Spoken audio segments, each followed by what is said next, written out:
I'm Ben Bruno reporting from Lake Erie Speedway. We have the owners of Campbell's Soup, Rob and Savannah Campbell.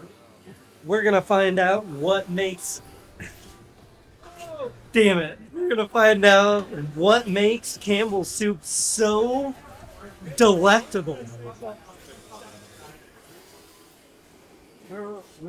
We just want to know which soup makes you guys the most money. I mean, obviously the chicken noodles. Chicken noodle.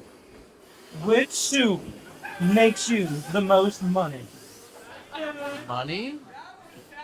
Oh, probably Campbell's chunky family size.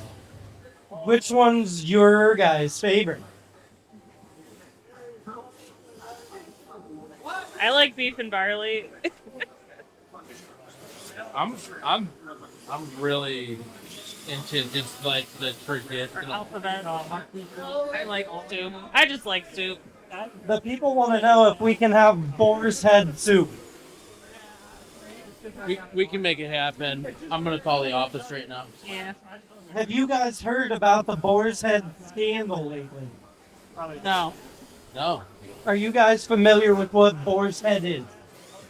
I mean, yeah. Yeah. I was never until 8 minutes ago. Oh Oh, no. it's great. They got really good turkey. You heard it here first.